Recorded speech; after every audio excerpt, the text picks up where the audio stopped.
कुल इन कुंतुम तुहिब्बुनाल्लाह फत्तबिऊनी युहब्बुकुमुल्लाह सदक़ल्लाहु मौलाना रसूल व नहनु अला ज़ालिका लिमिन शाहिदीन व शाकिरीन वल्हम्दुलिल्लाहि रब्बिल आलमीन।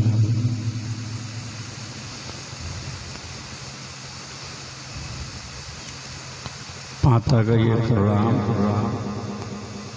जिसमें आज शिरकत का मौका मिला, इस प्रोग्राम में सिर्फ मैं इसलिए हाजिर हुआ क्योंकि ये प्रोग्राम वालिद गिरामी के सामने तय हुआ था और उन्होंने कहा था कि जाओ मैं इस प्रोग्राम में शिरकत करो। जबकि इसके बाद भी कुछ प्रोग्राम थे जिसे मैंने कैंसिल कर दिया और अब जो भी प्रोग्राम है चहलों के बाद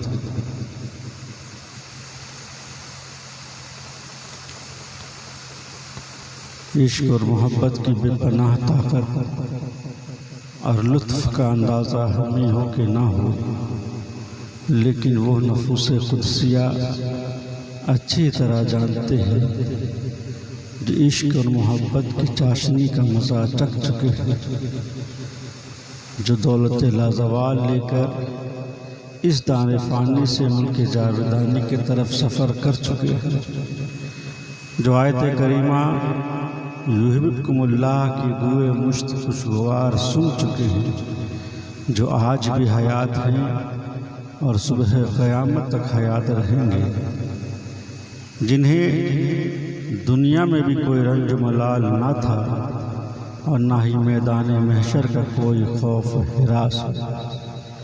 ये वो हजरात हैं कि जिन्होंने ज़्यादा इश्क मोहब्बत पर गुजरने में ना तो आबला पाई का है।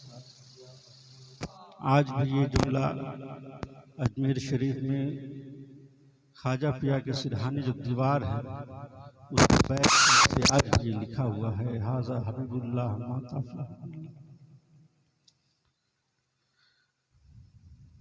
तो हुजूर रिज़वानुल हुदा ने हमें बता दिया कि अल्लाह और उसके रसूल से, उसके रसूल के दामन से जुड़े रहो, गौस के दामन से जुड़े रहो, और जो जिससे मोहब्बत करेगा उसका हश्र उसी के साथ होगा। तुम गौस से मोहब्बत करोगे तो तुम्हारा हश्र गौस के साथ होगा, तुम ख्वाजा से मोहब्बत करोगे तो तुम्हारा हश्र ख्वाजा के साथ होगा, तुम ताजुद्दीन से मोहब्बत करोगे तो तुम्हारा हश्र ताजुद्दीन के साथ होगा, तुम कमर से मोहब्बत करोगे तो तुम्हारा हश्र कमर के साथ होगा, तुम अहसनुल हुदा से मोहब्बत करोगे तो तुम्हारा हश्र अहसनुल हुदा के साथ होगा, और तुम रिज़वानुल हुदा से मोहब्बत करोगे तो तुम्हारा हश्र इंशाअल्लाह रिज़वानुल हुदा के साथ होगा। नारे तकबीर।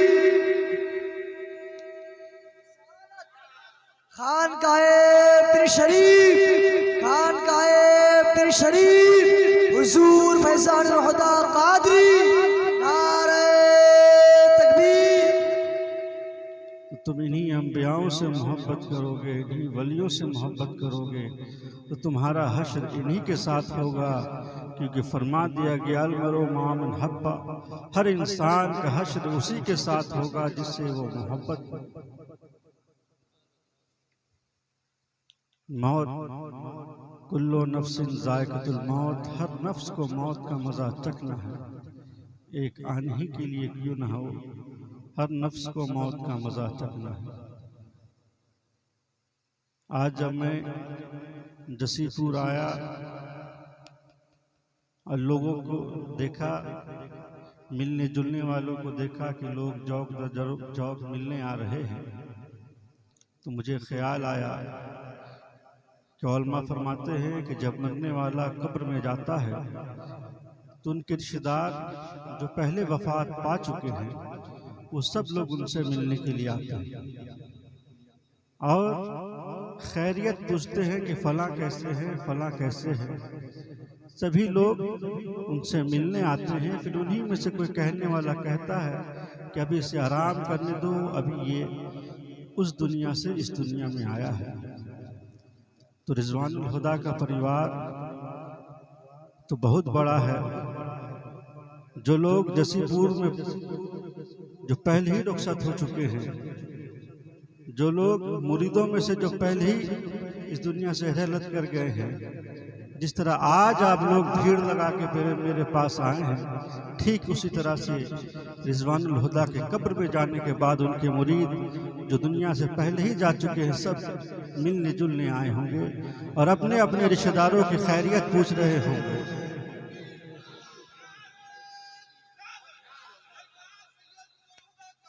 नहीं छोड़ेंगे,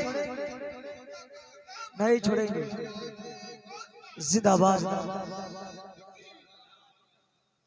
सब अपने अपने मुरीद अपने अपने रिश्तेदारों की खैरियत पूछ रहे होंगे कि हुजूर अभी आप हल्दी बदा से आए हैं, हमारे घर के लोगों के क्या हालात हैं।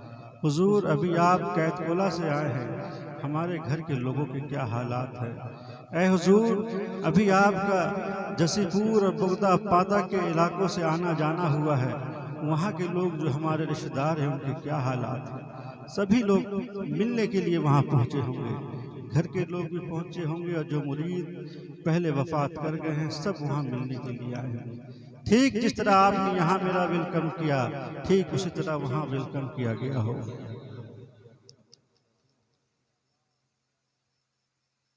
और जब जाने वाला कोई मुसाफिर कहीं जाता है, कहीं जाने की तैयारी करता है, तो अपना सामान सरियाता है, अपने जाने का इंतज़ाम करता है। ठीक उसी तरह वालिद साहब एक दिन पहले मुझसे फरमाए कि फ़लाँ गरीब को पैसा लगा दो, फ़लाँ को पैसा दे दो, फ़लाँ जगह का कुछ रुपया बाकी है वहाँ दे दो। मेरे रिश्तेदार से फ़लाँ से बात करते हो कि नहीं, बात करते रहा करो। ये सब चीज़ मुझे समझाते रहे।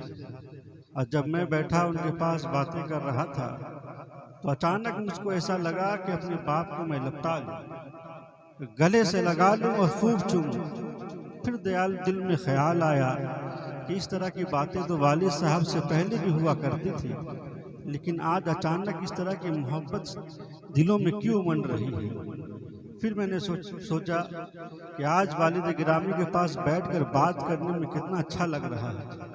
अब रोज़ मैं इसी तरह से बातें करूँ, लेकिन पता नहीं था कि ये आखिरी बातचीत है। और देखिए उसी के शाम हुजूर रिजवानुल हुदा बाज़ार गए, कपड़ा खरीदे अपने लिए। और कपड़ा खरीद कर जब आए घर में तो फरमा दिया कि जो मैंने ये कपड़ा खरीदा है ये तो मैं नहीं पहन पाऊंगा। और अक्सर ये होता है कि वालिद साहब जो भी कपड़ा अपने लिए सिलाते हैं वो कपड़ा हम लोग को नहीं होता, वो हम लोग को ढीला हो जाता है। लेकिन शायद वो जो कपड़ा इस तरह सिलाए, इस तरह नाप दिए कि वो कपड़ा आज मैं आपके सामने पहन करके बैठा हूँ, जो कैसा लग रहा है कि बाप ने अपने बेटे के लिए ये आखिरी कपड़ा अता किया।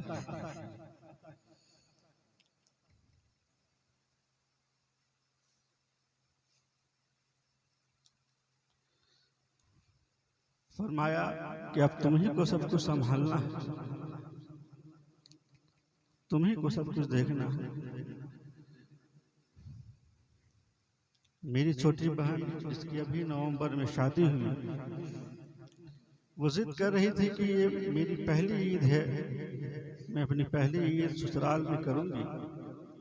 वालिद साहब जिद कर रहे थे कि तुम ईद पिंड शरीफ में करो, लेकिन वो बार बार कह रही थी कि नहीं मैं पहली ईद अपने ससुराल में करूँ। वालिद साहब ने एक ही जुमला कहा, तुम पिंड में ही ईद करोगी, क्योंकि मैं जब इंतकाल कर जाऊंगा तो तुम वहीं ईद करोगे।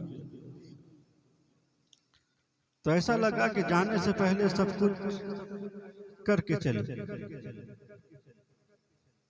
मुझसे फरमा दिया कि अब सब कुछ तुम्ही को संभालना है। छोटे भाई के बारे में फरमाया जो भी पढ़ाई कर रहा है, मैंने कहा कि उसके एडमिशन के टाइम में मेरा कुछ पैसा लगा था। मैंने वालिद साहब से हंसते हुए कहा कि वो पैसा को वापस आने वाला है, उस समय अपना रख लूँगा। तो वालिद साहब ने कहा वो क्या पैसा रखोगे, अब सब कुछ तुम्ही को करना है, तुम्ही को पढ़ाना है, तुम्ही को लिखना है। तो सब कुछ रिश्तेदारों से कैसे मिलना है, सबसे जुड़े रहना है, ये भी बता दिया। मुरीदों से ताल्लुक रखना है, ये भी बता दिया। और कहाँ कर्ज बाकी है वो भी बता दिया कि अदा कर दोगे। तो सब कुछ बता कर चले गए, ऐसा नहीं कि अचानक से चले।